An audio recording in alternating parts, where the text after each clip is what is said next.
मैं नरेंद्र मोदी जी को कहना चाहता हूं, मोदी जी इस जन्म में तो आप हमको नहीं हरा सकते दिल्ली के अंदर आम आदमी पार्टी को।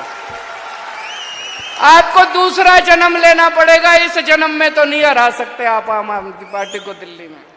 मोदी जी को, बीजेपी को अब ये साफ हो गया, 2014 में हार गए विधानसभा चुनाव, 2015 में हार गए विधानसभा चुनाव, 2020 में हार गए विधानसभा चुनाव, फिर अभी एमसीडी का चुनाव हार गए। तो अब इनको ये तो पक्का हो गया भाई दिल्ली में आम आदमी पार्टी से जीत नहीं सकते, ये पक्का है। दिल्ली में ये कुछ भी कर लें, कुछ भी कर लें, दिल्ली में आम आदमी पार्टी से ये जीत नहीं सकते। मैं इनका एक भाषण सुन रहा था मोदी जी का 27 जून को भोपाल में एक रैली में प्रधानमंत्री जी ने कहा कि एनसीपी बहुत ही भ्रष्ट पार्टी है, एनसीपी के नेता बहुत ही भ्रष्ट हैं, 70,000 करोड़ रुपए का घोटाला कर दिया। और कुछ दिन के बाद जिन नेताओं को इन्होंने भ्रष्ट बोला वो बीजेपी में आ गए और उन्होंने उसको उप मुख्यमंत्री बना दिया महाराष्ट्र का। ये नरेंद्र मोदी की ईमानदारी है। इन्होंने वेस्ट बंगाल, पश्चिम बंगाल के अंदर एक नेता था शुभेंदु अधिकारी टीएमसी का, धो धो के इन्होंने गालियां दी। उसका नाम शारदा स्कैम में आया, उसका नाम Saradha chit fund scam, Narada scam, पता नहीं किस किस स्कैम में आया। वो बीजेपी में आ गया, उसके सारे स्कैम पाप धुल गए। बीजेपी में आने के बाद सारे पाप धुल गए। असम के अंदर जो अभी मुख्यमंत्री है उसके खिलाफ बीजेपी ने पानी पी पी के उसको गालियां दी, उसको भ्रष्ट बोला और बोले इसको जेल भेजेंगे। बीजेपी में आ गया, उसको अपना मुख्यमंत्री बना दिया। ये नरेंद्र मोदी की ईमानदारी है। इनका अपना कोई भ्रष्टाचार करे उसके खिलाफ कोई एक्शन नहीं लेते। कर्नाटक में इनकी सरकार थी, कहते थे 40% कमीशन वाली सरकार है कि हर काम में 40% कमीशन खाती है। एक आदमी, एक बीजेपी का नेता कर्नाटक में जेल नहीं गया इनका। गुजरात में रोज इतने करप्शन हो रहे हैं, इतने घोटाले हो रहे हैं, एक आदमी जेल नहीं जाता इनका।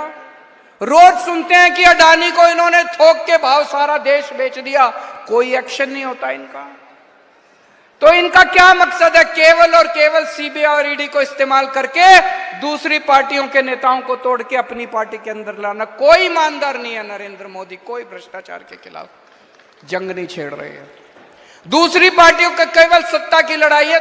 ये नरेंद्र मोदी की बेईमानदारी है, ये उसके भ्रष्टाचार की। पूरे देश के अंदर बेरोजगारी, महंगाई, भ्रष्टाचार, लोग बहुत दुखी हो चुके हैं। घर का खर्चा नहीं चल रहा। कब तक जुमलेबाजी से घर का खर्च, कब तक परिवार चलेगा? अब लोग बहुत दुखी हो चुके हैं।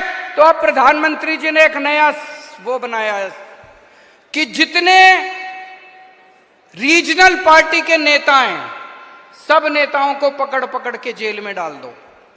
अरे मोदी जी शर्म कर लो, ऐसे चुनाव जीतोगे आप?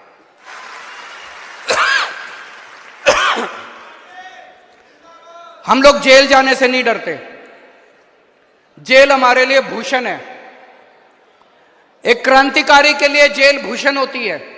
अंदर ठीक ठाक इंतजाम होता है। आप भी कभी जेल जाओ तो चिंता मत करना।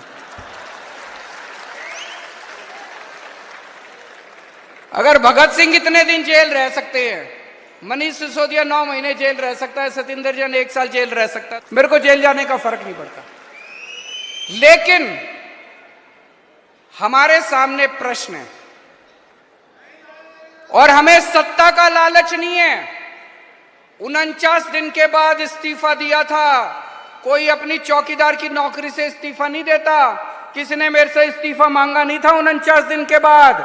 मुझे लगता है दुनिया का पहला मुख्यमंत्री हूं जिसने अपनी मर्जी से 49 दिन के बाद इस्तीफा दे दिया था। इस्तीफा मैं अपने जूते की नोक पे लेके चलता हूं। मेरे को कोई मुख्यमंत्री की कुर्सी का लालच नहीं है। लेकिन हमें यह देखना है इनका ये जो षड्यंत्र है, इस षड्यंत्र के अंदर अपने को नहीं फंसना। और अब आप लोगों की जिम्मेदारी लगा रहा हूं मैं। दिल्ली की जनता ने हमें बहुत प्यार दिया है। हम दिल्ली की जनता की मर्जी के बिना कुछ नहीं करेंगे। जो दिल्ली की जनता कहेगी हम वही करेंगे, है कि नहीं है? तो अब आप लोगों को दिल्ली में घर घर जाना है, घर घर जाके जनता से पूछना है क्या करना चाहिए, नुक्कड़ सभा करनी है। जैसे आपको याद है जब सबसे पहले हमारी सरकार बनी थी 28 सीट आई थी, हमें कांग्रेस से समर्थन लेना है कि नहीं लेना, हमने जनता से पूछा था, जनता ने कहा ले लो, हमने ले लिया। अभी ये भी एक वैसा ही, हम दोराहे के ऊपर खड़े हैं, पार्टी दोराहे के ऊपर खड़ी है। आप लोगों को घर घर जाना, जाएंगे सब लोग, समय देना पड़ेगा, मेहनत करनी पड़ेगी। अगले 10 से 15 दिन के अंदर हमें पूरी दिल्ली छान मारनी है, घर घर में जाना है, जनता से पूछना है, जो जनता कहेगी, जनता का हुक्म हमारे सर माथे पर। एक एक घर में जाके इनकी बीजेपी की और नरेंद्र मोदी की पोल खोलनी है आपको, एक एक घर में जाके नुक्कड़ सभाएं करनी है, उनके अंदर इनकी पोल खोलनी है। मैं जेल के अंदर रहूं या जेल के बाहर रहूं, इस बार दिल्ली की एक भी सीट बीजेपी को नहीं आनी चाहिए।